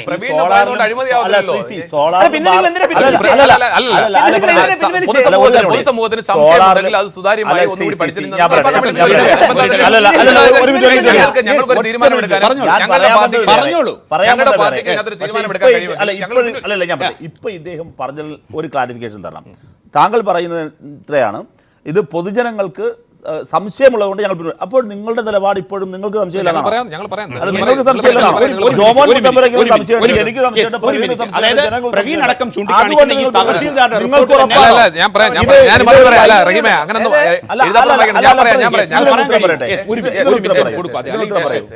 ഞാൻ ഇതിന്റെ സാങ്കേതിക വശം പറഞ്ഞു. ഇനി ഇതിനെ സംബന്ധിച്ച് ഞങ്ങളുടെ പാർട്ടിയിൽ പോലും സംശയം വന്നിട്ടാണ് ഞങ്ങൾ പിൻവലിച്ചത്. ഞങ്ങൾ ഇതിൽ ഞാൻ പറയട്ടെ ഇതിനെതിരെ ആദ്യം പ്രതികരിച്ചാരാണ്? ഞങ്ങളുടെ KPC പ്രസിഡന്റ് VM സുധീരൻ. മറ്റേ ഈ പദ്ധതി പ്രദേശത്തെ MLA ശ്രീ VD സതീശൻ, അതിന് തൊട്ടപ്പുറത്തുള്ള പിന്നെ കൊടുങ്ങല്ലൂരിൽ MLA ആയിരുന്ന ശ്രീ പിന്നെ എന്താ പറയാ ഉൾപ്പെടെ കോൺഗ്രസ്സുകാരല്ലാതെ CPM-കാർ ഏതെങ്കിലും ഘട്ടത്തിൽ പറഞ്ഞിട്ടുണ്ടോ? ഇല്ല,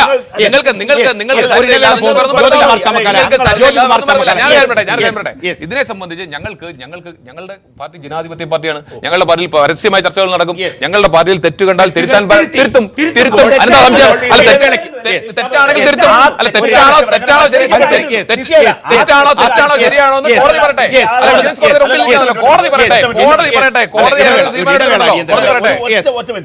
തെറ്റ് ചെയ്തിട്ടുണ്ടോ എന്ന് KPCC-ക്ക് തോന്നിയത് കൊണ്ടാണല്ലോ തിരുത്തിയത്. എങ്കിൽ ആ തെറ്റ് ചെയ്തവർക്ക് വീണ്ടും എന്തുകൊണ്ട് ജനാധിപത്യത്തിൽ മത്സരിക്കാൻ അവസരം കൊടുത്തു? ആ ജനവിധി നിൽക്കുമ്പോൾ തന്നെ നിയമപരമായി ഭരണഘടനാ സ്ഥാപനമാണ് ഒരു സർക്കാരെങ്കിൽ ആ സർക്കാരിന്റെ ഉത്തരവാദിത്വപ്പെട്ട മന്ത്രിസഭാ യോഗം അടക്കമുള്ളതിലേക്ക് എന്താ ജ്യോതികുമാർ ചാമക്കല നിങ്ങളുടെ പാർട്ടിക്ക് സംശയം വരികയും തിരുത്തുന്നതനുസരിച്ച് തിരുത്താനാണോ?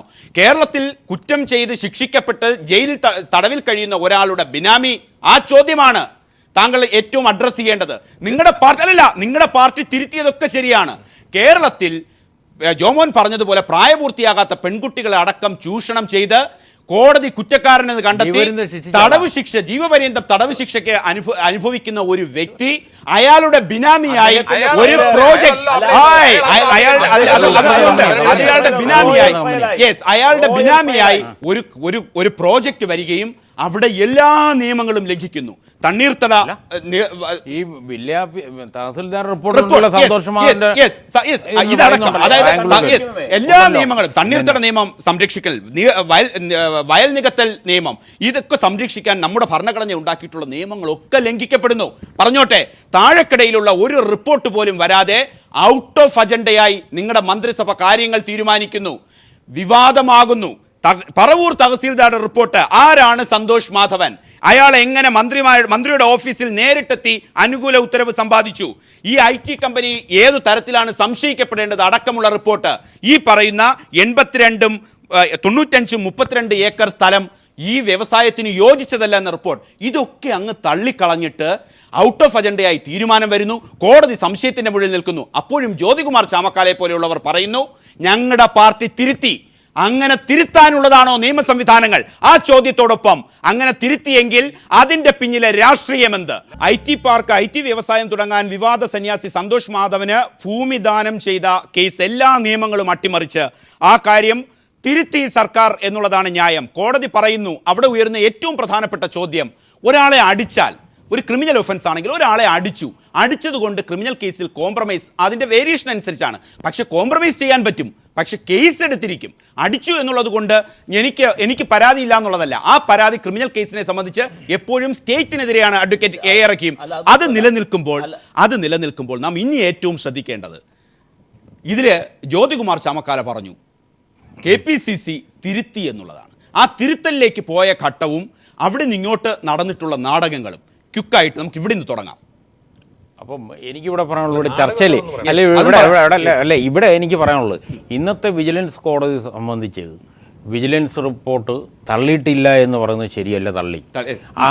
ആ വിജിലൻസ് റിപ്പോർട്ട് അല്ല പറയാം, ഞാൻ എൻ്റെ അഭിപ്രായം പറഞ്ഞോട്ടെ, കൃത്യമായി പറയുന്നു.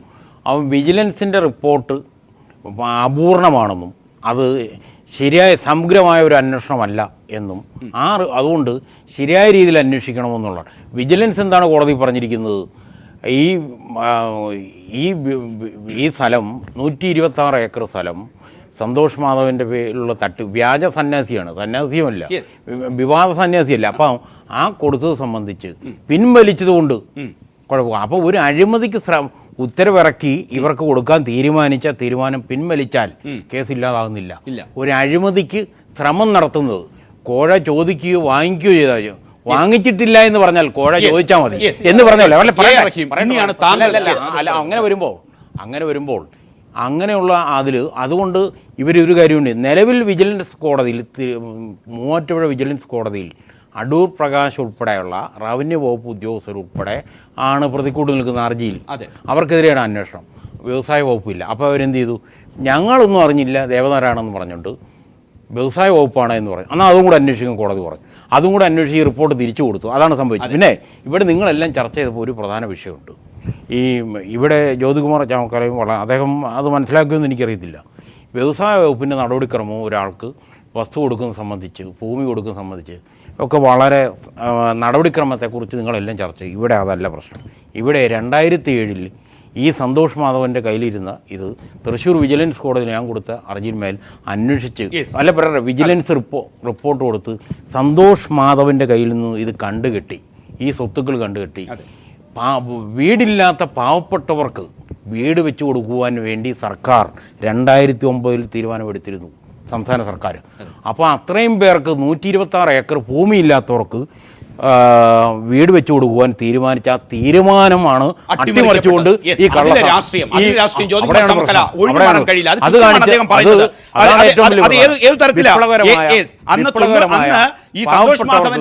വീട് വെച്ച് കൊടുക്കേണ്ട കാര്യമാണ് ഈ കച്ചവടം നടത്തുന്നത്.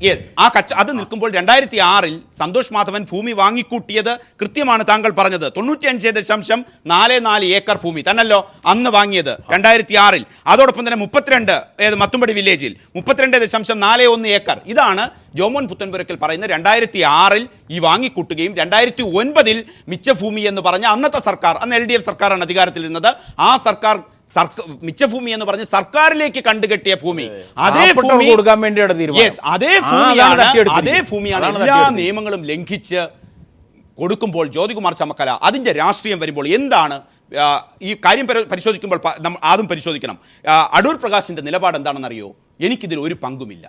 അല്ല പറഞ്ഞോട്ടെ, ക്യാബിനറ്റ് ഡിസിഷൻ കളക്റ്റീവ് ഡിസിഷനാണ്, കളക്റ്റീവ് റെസ്പോൺസിബിലിറ്റിയാണ്. ഞാൻ അദ്ദേഹത്തിന്റെ പരസ്യ പ്രസ്താവനയാണ്, മുഖ്യമന്ത്രി അറിയാതെ ഒറ്റ കാര്യം ഞാൻ ചെയ്തിട്ടില്ല. പ്രവീൺ അത് പറഞ്ഞു, മുഖ്യമന്ത്രി അറിയാതെ ഞാൻ ഒന്നും ചെയ്തിട്ടില്ല, എന്റെ സ്ഥാനാർത്ഥിത്വം ഹൈക്കമാൻഡ് തീരുമാനിക്കും. ഇതൊക്കെ നിൽക്കുമ്പോൾ രമേശ് ചെന്നിത്തല ഒരു ഘട്ടത്തിൽ ആരെ പറഞ്ഞു വിടുന്നു. ഈ കാൻഡിഡേറ്റ്ഷിപ്പ് അംഗീകരിക്കില്ല എന്ന VM സുധീരന്റെ നിലപാട്, KPCC പ്രസിഡന്റ് VM സുധീരന്റെ നിലപാട്, അതിനോട് അംഗീകരിക്കുന്നു. അതിനുശേഷം കേരളത്തിൽ വരുന്നു. അടൂർ പ്രകാശിന് സീറ്റ് ആരൊരുക്കി കൊടുത്തു? മുഖ്യമന്ത്രി ഒരുക്കി കൊടുത്തു. മുഖ്യമന്ത്രി ഭയപ്പെടുന്നുണ്ടോ? റഹീമിലേക്ക് വരുന്നതിന് മുമ്പ് പ്രദീപ്, ഞാനൊരു കാര്യം ചോദിക്കട്ടെ. അതിനു മുമ്പായിട്ട് ഒറ്റ ചോദ്യമേ ഇതിൽ ഈ പറയുന്ന അടൂർ പ്രകാശോ അല്ലെങ്കിൽ ഇതുമായി ബന്ധപ്പെട്ട് നിൽക്കുന്നവരോ ഒന്നും തന്നെ ഒരു തരത്തിലുള്ള അഴിമതിയിലും ഏർപ്പെട്ടിട്ടില്ലെങ്കിൽ ഇവിടുത്തെ ഏറ്റവും വലിയ കള്ളനായിട്ട് നമ്മൾ കാണേണ്ട സുധീരനെയാണ്. കാര്യം എന്നാണെന്നറിയാവോ? ഇവരെല്ലാവരും വളരെ തൂവള്ള മനസ്സുള്ള ആൾക്കാരാണെങ്കിൽ ഇവർക്കൊന്നും സീറ്റ് കൊടുക്കരുതെന്ന് പറഞ്ഞിട്ട് ബഹുമാനപ്പെട്ട KPCC പ്രസിഡന്റ് ശ്രീ സുധീരൻ എന്തിനാണ് അവിടെ പോയി ഒരാഴ്ച കിടന്നത്? ഇനി ഇതല്ല കാരണമെങ്കിൽ വേറെ എന്താണ് കാരണമെന്ന് പറയട്ടെ. ഇതല്ല വിഷയം, വേറെ എന്താണ് കാരണമെന്ന് പറയട്ടെ. ഒന്ന്. ഇനി അടുത്ത് രണ്ടാമത്തെ വിഷയം, നേരത്തെ ഇപ്പോൾ ചോദിച്ച ഈ വിഷയമുണ്ടല്ലോ. ഈ പറയുന്ന സോളാർ ഏത് മന്ത്രിയുടെ ഓഫീസിലെ ആൾക്കാരാണ് പുറത്തു പോയത്? മുഖ്യമന്ത്രിയുടെ ഓഫീസിലെ ആൾക്കാർ. ബാർകോഡ് അവസാനം എവിടെ എത്തി നിന്നു? മുഖ്യമന്ത്രിയിലേക്ക്. പിന്നെ ഇതൊക്കെ FIR ഇട്ടോന്ന് ചോദിക്കരുത്, കാരണം അന്വേഷിക്കേണ്ടത് ഈ മുഖ്യമന്ത്രിയാണേ. ഞാൻ നടത്തിയ കുറ്റത്തിനെ കുറിച്ച് ഞാൻ തന്നെയാണ് അന്വേഷിക്കുക. അതുകൊണ്ട് FIR ഇട്ടോ എന്നുള്ള ടെക്നിക്കാലിറ്റി ഒന്നും ചോദിക്കരുത്. ഇനി അടുത്ത് 3, ഈ പറഞ്ഞ കരുണ എസ്റ്റേറ്റ് ആവട്ടെ, കടമക്കുടി പദ്ധതി ആവട്ടെ, ഈ മെത്രാൻ കായൽ ആവട്ടെ, ഇപ്പൊ സന്തോഷ് മാധവന്റെ ആവട്ടെ, ഈ പറയുന്ന വിഷയങ്ങളെല്ലാം റവന്യൂ വകുപ്പ് എടുത്ത് വെച്ച് താരുടെ തലയിലേക്കാണ്, ഉമ്മൻചാണ്ടിയുടെ തലയിലേക്ക്. ഇതൊക്കെ ഒരു കാര്യം കൂടി ശ്രദ്ധിക്കണം കേട്ടോ. ഇതൊക്കെ ചർച്ച ചെയ്താൽ സാങ്കേതികത്വത്തിൽ മാത്രം പിടിച്ചു നിൽക്കാമെന്ന് അറിയാമെന്നുള്ളത് കൊണ്ട് കഴിഞ്ഞ 5 ദിവസമായിട്ട് ഉമ്മൻചാണ്ടി എടുക്കുന്ന ഒരു വകുപ്പുണ്ട്. എന്നാണെന്നറിയാവോ? ഒന്നിനും ഉത്തരമില്ല. ചുമ്മാ ഇങ്ങനെ ചോദിച്ചുകൊണ്ടിരിക്കുകയാണ്. അവസാനം വന്നിട്ട് ഈ ബാലരമയിലേക്ക് കഥയിലൊക്കെയുള്ള നായകനാര് നായികയാരെന്നുള്ള ചെറിയ ചോദ്യങ്ങൾ വരെ ഇപ്പോൾ ഫേസ്ബുക്കിലൂടെ എഴുതി ചോദിക്കുക. കാരണം തിരിച്ചറിയും ചോദിച്ചാൽ മിണ്ടാതിരിക്കേണ്ടി വരും. അത് മാത്രമല്ല, വേറൊരു കാര്യം ഈ ശ്രീ ജോമോൻ സൂചിപ്പിച്ചു, ഞങ്ങളുടെ കാലത്ത് ഞങ്ങൾ അന്യാധീനപ്പെട്ട ഇതുപോലുള്ള ഒരുപാട് സർക്കാർ ഭൂമി തിരികെ പിടിച്ചു. VS ഗവൺമെന്റ് തുടക്കം തന്നെ അങ്ങനെയായിരുന്നു. അത് സംബന്ധിച്ച് മറ്റൊരുപാട് വിവാദങ്ങൾ വരികയും ചെയ്തു. പറഞ്ഞോട്ടെ, ഞാനൊന്ന് പറയട്ടെ താങ്കൾ ഈ പറഞ്ഞ ബാലരമയിലെ കഥ പറയരുതേ.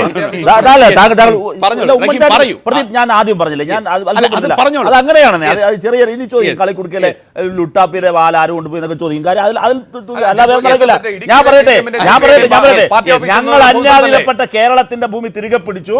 ഞങ്ങൾ പിടിച്ചെടുത്ത ഭൂമി ഇവർ കള്ളന്മാർക്ക് പതിച്ചു കൊടുത്തു. 2, നേരത്തെ പറയട്ടെ, ഈ കേരളത്തിൽ സുശീല ഗോപാൽ കേരളത്തിന്റെ വ്യവസായ മന്ത്രിയായിരുന്നപ്പോൾ ഞങ്ങൾ സിംഗിൾ വിൻഡോ സിസ്റ്റം കൊണ്ടുവന്നു. ഇതുപോലെ ഏതെങ്കിലും ഒരു പ്രോജക്റ്റ് വന്നു കഴിഞ്ഞാൽ ആ പ്രോജക്റ്റ് സ്റ്റേറ്റ് ലെവലിലും അതോടൊപ്പം തന്നെ ജില്ലാ ലെവലിലും ഏരിയ ലെവലിലും ഞങ്ങൾ സിംഗിൾ വിൻഡോ കൊണ്ടുവന്നു. അതിൽ ഈ പറയുന്ന എല്ലാ വകുപ്പുകളും ഉണ്ടാവും. ഇദ്ദേഹം പറഞ്ഞല്ലോ, ആദ്യം മുതൽ ആ ടെക്നിക്കാലിറ്റി ആണല്ലോ വിശദീകരിക്കുന്നത്. ഇവിടെ ഇദ്ദേഹം പ്രേക്ഷകരോട് വിശദീകരിച്ചതെല്ലാം സിംഗിൾ വിൻഡോ സിസ്റ്റം വഴി ചെയ്യാൻ കഴിയും. എല്ലാ വകുപ്പുകളും ഉണ്ടാവും. ആ വകുപ്പുകളെല്ലാം അപ്രസക്താക്കിക്കൊണ്ട് ഔട്ട് ഓഫ് അജണ്ടയായി കൊണ്ടുവരികയാണ്. ഔട്ട് ഓഫ് അജണ്ട തന്നെ എന്താ? റവന്യൂ അധികൃതരുടെ ഇതുമായി ബന്ധപ്പെട്ട വകുപ്പുകളുടെ എല്ലാം എഗൻസ്റ്റ് ആയിട്ടുള്ള ഒപ്പീനിയൻ. ഇത് തീരുന്നില്ല. ഒരു മാസം ഇത് ഒരു തീരുമാനത്തെ കുറിച്ച് നമ്മൾ ചർച്ച ചെയ്യുന്നത് 822 തീരുമാനം എടുത്തു. ഇപ്പോൾ RT ആക്ട് പ്രകാരം കൊടുത്തതനുസരിച്ച് വിജയ് മല്യയുടേത് കഴിഞ്ഞ ദിവസം വന്നേ ഉള്ളൂ, ഇനിയും വരാനിരിക്കുന്നതേ ഉള്ളൂ. പ്രദീപ് മനസ്സിലാക്കണം, ജനങ്ങളുടെ ഭൂമി, ഈ നാടിന്റെ ഭൂമി കള്ളന്മാർക്ക് പതിച്ചു കൊടുത്തത് ഇവരുടെ കയ്യിൽ കയ്യാമം വീഴും. ഇടതുപക്ഷ ജനാധിപത്യ മുന്നണി അധികാരത്തിൽ വന്നാൽ ഓരോ തീരുമാനത്തെ സംബന്ധിച്ചും, പ്രത്യേകിച്ചും കടുവട്ട് മന്ത്രിസഭയുടെ ഓരോ തീരുമാനത്തെ സംബന്ധിച്ചും അതിന് പിന്നിലുള്ള ഗൂഢാലോചനയെ കുറിച്ചും അന്വേഷിക്കും. ഇവിടെ ഈ ഗവൺമെന്റിനെ എതിർക്കുന്ന ചിലർ പറയുന്നുണ്ട്, പറഞ്ഞ ആരോപണം ഇതാണ്. അത് ഞാൻ ചിന്തിച്ചപ്പോൾ സത്യമാണെന്ന് തോന്നിപ്പോകുന്നു. എന്താണ്? പലരും നമ്മൾ വസ്തു വിൽക്കുമ്പോഴത്തേനും തെങ്ങിൻ്റെ കരിക്കൊക്കെ വെട്ടിക്കൊണ്ട് പോകും, ഓലയും വെട്ടും, അവസാനം വെള്ളയ്ക്ക വരെ വെട്ടിക്കൊണ്ട് പോകും എന്ന് പറയുന്ന അവസ്ഥയിലേക്കാണ്.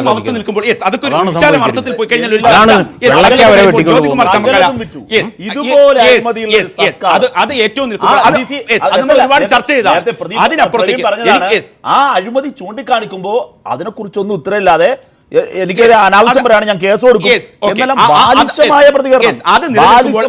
ജ്യോതികുമാർ ചമക്കല, അത് നിലനിൽക്കുമ്പോഴാണ് ഏറ്റവും ശ്രദ്ധിക്കേണ്ടത്. ഹൈക്കോടതിയിലടക്കം ഈ അഡീഷണൽ ഇവിടുത്തെ വിജിലൻസ് കോടതിയിലടക്കം, മൂവാറ്റുപുഴ വിജിലൻസ് കോടതിയിലടക്കം അടൂർ പ്രകാശ് എടുക്കുന്ന നിലപാട്, ആ നിലപാടിൽ അദ്ദേഹം പറയുന്ന കളക്റ്റീവ് റെസ്പോൺസിനെ കുറിച്ചും അതോടൊപ്പം തന്നെ പുറത്തു വന്ന രേഖകൾ വ്യവസായ വകുപ്പാണ് ഇത്തരത്തിൽ കൊണ്ടുവന്നത് അടക്കം വരുമ്പോൾ യഥാർത്ഥത്തിൽ ഈ അടൂർ പ്രകാശ് അടക്കമുള്ളവർ പല കാര്യത്തിലും KM മാണി പറയുന്നു, ഞാൻ ബലിയാടായി. KM മാണി പറഞ്ഞ കാര്യമാണ്, ഞാൻ ബലിയാടായി, എന്നെ ചതിച്ചു. മറ്റൊരു അടൂർ പ്രകാശും പറയുന്നു, ഞാൻ ഇതൊന്നും അറിഞ്ഞിട്ടില്ല, ഇത് മുഖ്യമന്ത്രി അറിഞ്ഞിട്ടാണ് ഞാൻ ചെയ്തത്. അങ്ങനെയാണെങ്കിൽ ഈ ഒഴിച്ചു മാടാൻ ഒരു ക്യാബിനറ്റിന്റെ തലവന് സാധിക്കും. ജ്യോതികുമാർ ചാമക്കാലയിലേക്ക് വരാം. ബലിയാടുകളെ സൃഷ്ടിച്ച് രക്ഷപ്പെടാനുള്ള സാധ്യതകൾ എത്രമാത്രമാണ്? ഓരോ മന്ത്രിയും അഴിമതിയുടെ കാര്യം പറയുമ്പോൾ തങ്ങൾ ബലിയാടുകൾ എന്ന് പറയുമ്പോൾ, ഏറ്റവും പുതുതായി അടൂർ പ്രകാശും പറയുമ്പോൾ ആരാണ് ഈ മന്ത്രിമാരെ ബലിയാടാക്കുന്നത്? എന്തുകൊണ്ട് സംസ്ഥാനത്തിന് താല്പര്യമില്ലാത്ത ഭൂമി കച്ചവടവും അഴിമതിയും നിലനിൽക്കുന്നു എന്ന ആക്ഷേപം ശക്തമാകുന്നു. ജ്യോതികുമാർ ചാമക്കാല, ഇവിടെ ഇനി താങ്കളുടെ റോളാണ്. VM സുധീരൻ അടക്കം എടുത്ത നിലപാടുകൾക്ക് മുമ്പ് അടൂർ പ്രകാശിന്റെ നിലപാട്, ഇത് മന്ത്രിസഭ, ഞാൻ അതാണ് നേരത്തെ പറഞ്ഞതും, മറുപടി ഉണ്ടോ താങ്കൾക്ക്? ഇത് മന്ത്രിസഭാ തീരുമാനമാണ്, മുഖ്യമന്ത്രി അറിയാതെ ഞാൻ ഒന്നും തീരുമാനിച്ചിട്ടില്ല, രഹസ്യമല്ല, പരസ്യമായ വാർത്താ സമ്മേളനം. ഞാൻ അതിനകത്ത് 1-2 കാര്യങ്ങളുണ്ട്. ഇപ്പോൾ ഒരു 3 പേർക്കും കൊടുത്ത സമയം കൂട്ടിയാണ് 2 മിനിറ്റ്. ഓക്കെ. അപ്പോൾ ഇതിനകത്ത് നിങ്ങൾ 2 ഭാഗങ്ങൾ പറഞ്ഞു. പ്യൂർ പൊളിറ്റിക്സ് പറഞ്ഞു. പ്യൂർ പൊളിറ്റിക്സിനെ സംബന്ധിച്ച് സീറ്റ് കൊടുക്കുന്നതുമായി ബന്ധപ്പെട്ട് ആർക്കൊക്കെ സീറ്റ് കൊടുക്കണം, അല്ല ഞാൻ ചർച്ച ചെയ്തല്ലോ, ബാക്കിയുള്ള പറഞ്ഞല്ലോ. സീറ്റ് കൊടുക്കുന്നതുമായി ബന്ധപ്പെട്ട് ആർക്കൊക്കെ കൊടുക്കണം, ആർക്കൊക്കെ കൊടുക്കണ്ട എന്ന് പ്രവീൺ പറയുന്നത് കേട്ടു. പ്രവീണിനോട് ശ്രീ VM സുധീരൻ പറഞ്ഞതുപോലെയാണ് പ്രവീണിനോട് സംസാരിച്ചത്. ശ്രീ VM സുധീരൻ ഒരു ഘട്ടത്തിലും ആരോടും പരസ്യമായി ഒന്നും പറഞ്ഞിട്ടില്ല. അദ്ദേഹം പറയാനുള്ളത് ഹൈക്കമാൻഡിൽ പറഞ്ഞു. മുഖ്യമന്ത്രി അല്ല, ഞാൻ പറയട്ടെ, മുഖ്യമന്ത്രിയും VM സുധീരനും ഉൾപ്പെടെയുള്ള ശ്രീ ഹോം മിനിസ്റ്റർ രമേശ് ചെന്നിത്തല ഉൾപ്പെടെയുള്ളവർ ചർച്ചയിൽ പങ്കെടുത്തവരാണ്. അവർ 3 പേരാണ് ചുമതലപ്പെടുത്തിയിരുന്നത്. അവരത് ഹൈക്കമാൻഡുമായി ചർച്ച ചെയ്തു. ആർക്ക് കൊടുക്കണം, ആർക്ക് കൊടുക്കേണ്ടത് ഹൈക്കമാൻഡ് തീരുമാനിച്ചു. അതിനകത്ത് പൊളിറ്റിക്സ് ഇല്ല. അതും ഇതുമായി കണക്ട് ചെയ്യേണ്ട യാതൊരു വിഷയവുമില്ല. ഇവിടെ ഇതിനെ സംബന്ധിച്ച് വളരെ വ്യക്തമായി അദ്ദേഹം പറഞ്ഞതിനകത്ത് എന്താ തെറ്റ്? ശ്രീ അടൂർ പ്രകാശ് പറഞ്ഞത് കൂട്ടുത്തരവാദിത്വമാണ്, സ്വാഭാവികമാണ്. ഔട്ട് ഓഫ് അജണ്ടയാണ് വിഷയം വന്നിരിക്കുന്നതെങ്കിൽ ഔട്ട് ഓഫ് അജണ്ട കൊണ്ടുവരാൻ സമ്മതിക്കേണ്ടത് മുഖ്യമന്ത്രിയാണ്. മുഖ്യമന്ത്രി ഉൾപ്പെടെ അവിടെയുള്ള മുഴുവൻ മന്ത്രിമാരും ചേർന്നാണ് തീരുമാനിച്ചിരിക്കുന്നത്. ഞാൻ പറഞ്ഞിട്ടെ, അതിന്റെ അർത്ഥം നിങ്ങൾ ഇനി ദുർവ്യാഖ്യാനിക്കേണ്ട. അതിന്റെ അർത്ഥം അവിടെ കൂട്ടുത്തരവാദിത്വം തന്നെയാണ്.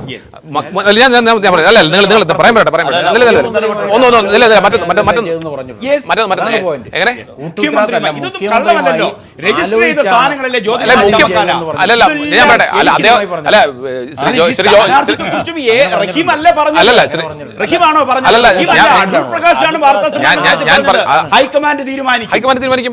എല്ലാവരും അത് തന്നെ പറഞ്ഞു. അങ്ങനെയല്ല പറഞ്ഞു, അങ്ങനെയല്ല. തന്റെ സ്വാതന്ത്ര്യത്തെ സംബന്ധിച്ച്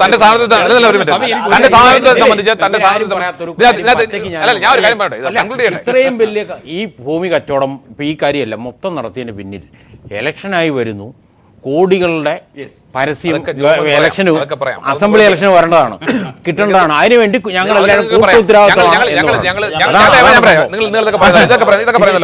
ഒരു തെരഞ്ഞെടുപ്പിനെ നേരിടാൻ പോകുമ്പോൾ കഴിഞ്ഞ 5 വർഷമായി ഞാൻ പറയട്ടെ, ഏറ്റവും കൂടുതൽ നന്നായി വികസന പ്രവർത്തനങ്ങൾ നടത്തിയ, ഏറ്റവും കൂടുതൽ ക്ഷേമ പ്രവർത്തനങ്ങൾ നടത്തിയ ഞങ്ങൾ അറിഞ്ഞുകൊണ്ട് ഇത്തരത്തിലൊരു തെറ്റിന് പോകുമെന്ന് പൊതുസമൂഹം വിശ്വസിക്കില്ല. ഞാൻ പറയട്ടെ അല്ലല്ല തിരുത്തുന്ന അത് നിങ്ങൾ പറഞ്ഞാലും നിങ്ങൾ കേസിന് പോയിരിക്കില്ല.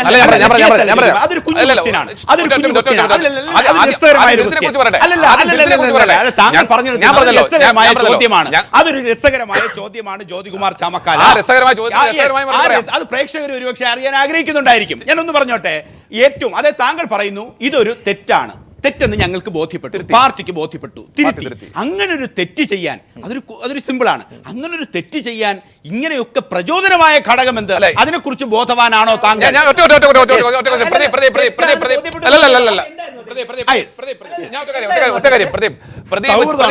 പ്രദീപ് ചെയ്യുന്ന തെറ്റുകളെല്ലാം പ്രദീപിനെ ആരുടെയെങ്കിലും പ്രചോദന പുറത്താണോ ചെയ്യുന്നത്? അല്ലല്ലോ. പല ഇൻസിഡൻസ് ഉണ്ടോ? ഇത്തരം വിഷയങ്ങളിൽ നിങ്ങൾ ഈ പറയുന്ന വേണ്ടത്ര ഗൃഹപാഠമില്ലാതെ അല്ലെ കൂടുതൽ ചർച്ച ചെയ്യപ്പെടാൻ അല്ല ഞാൻ പറഞ്ഞത് ഈ പറയുന്ന ഒരു ആപ്ലിക്കേഷൻ തന്നു, അത് പ്രോസസ് ചെയ്തു. അതിന് സർട്ടിഫിക്കേഷൻ കമ്മിറ്റിയുടെ മുമ്പിൽ പോകുന്നതിന്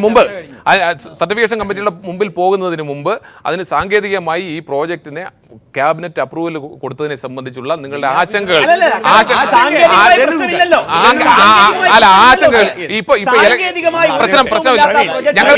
ഞങ്ങൾക്ക് വിവാദ വിഷയങ്ങളിലേക്ക് പോകേണ്ട എന്ന തീരുമാനത്തിന്റെ അടിസ്ഥാനത്തിൽ ഞങ്ങൾ തീർച്ചയായിട്ടും വിവാദമായ വിഷയങ്ങളിലേക്ക് ഇലക്ഷൻ സമയത്ത് പോകേണ്ട എന്നുള്ളത് കൊണ്ട് ഞങ്ങൾ അത് പിൻവലിച്ചു. വീണ്ടും ഞങ്ങൾക്ക് പരിപൂർണമായ വിശ്വാസമുണ്ട് UDF വീണ്ടും അധികാരത്തിൽ വരും. അദ്ദേഹത്തിന്റെ കീഴിലുള്ള തഹസിൽദാർ റിപ്പോർട്ട് തള്ളിക്കൊണ്ടും മുഖവിലക്കെടുക്കാതെയും പിന്നിൽ അഴിമതി ജനങ്ങളുടെ പക്ഷം ഒരൊറ്റ കാര്യം പറയട്ടെ. ഇവിടെ കൊടും വരൾച്ചയിലേക്ക് നാട് പോകുന്നുവെന്ന് കാലാവസ്ഥാ നിരീക്ഷണ കേന്ദ്രം നേരത്തെ പറഞ്ഞിരുന്നു, മുന്നറിയിപ്പ് നൽകിയിരുന്നു. ഇതിനിടയിലാണ് പുറ്റിങ്ങൽ ദുരന്തമുണ്ടായത്. ഇതെല്ലാമായി ബന്ധപ്പെട്ട നിരവധി കാര്യങ്ങൾ പരിഗണനയ്ക്കെടുക്കേണ്ടിയിരുന്ന ഒരു സന്ദർഭത്തിൽ ഇലക്ഷന്റെ പടിവാതിൽക്കൽ നിൽക്കുമ്പോൾ ഞാനൊന്ന് പറയട്ടെ അത് ദേശീയ ദുരന്തമായി പ്രഖ്യാപിക്കുന്നതിന് തിടുക്കം കാണിക്കുന്നതിനേക്കാൾ വലിയ തിടുക്കം ഇതിന് ഈ നിങ്ങളൊന്ന് കമ്പയർ ചെയ്ത് നോക്കൂ. വളരെ കൃത്യമാണ്. അപ്പോൾ വെസ്റ്റഡ് ഇൻട്രസ്റ്റ് ആണ്. പിന്നെ ഇദ്ദേഹം കുറേ നേരമായി പറഞ്ഞൊരു കാര്യം, കൂട്ടുത്തരവാദിത്തമല്ല, കൂട്ടുകച്ചവടമാണ്. ഇവിടെ ഇവിടെ ഉത്തരവാദിത്വം കൂട്ടുകച്ചവടം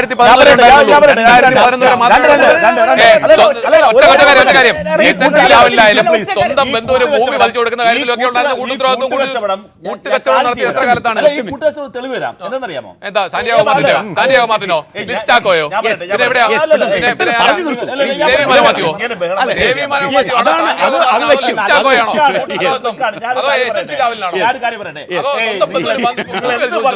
അവസാനം ഞാൻ ചോദിക്കും ഒരു ചോദ്യം. എന്തെന്നറിയാമോ?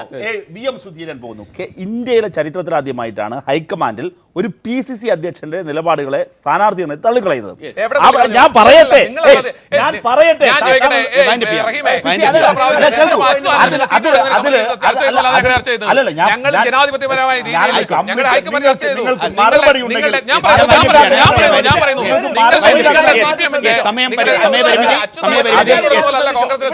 പരിപൂർണമായി തെറ്റാണ് ചെയ്തതെന്ന് ശ്രീ ജ്യോതികുമാർ ചാമക്കാല അംഗീകരിച്ചു. ഇനി ഒന്ന്, ഇനി രണ്ട്, ആ തെറ്റ് ചെയ്താരാ? എല്ലാ മന്ത്രിമാരും ഒരുമിച്ചാണ്. എല്ലാ മന്ത്രിമാരും ഒരുമിച്ചിരുന്നുകൊണ്ട് ഒരു തെറ്റ് ചെയ്തിരിക്കുന്നു. ആ തെറ്റിന് തെറ്റ് ചെയ്തു. ആര് തെറ്റ് ചെയ്തു? ഒരു മന്ത്രിയല്ല, മുഴുവൻ മന്ത്രിമാരും അവിടെ എങ്ങനെ അട്ടിമറിക്കപ്പെട്ടെ? മുൾമുനയിൽ നിന്ന മണിക്കൂറുകളിൽ കുഞ്ഞാലിക്കുട്ടിയുടെ ഫോൺ പോവുകയാണ്. കുഞ്ഞാലിക്കുട്ടിയുടെ ഫോൺ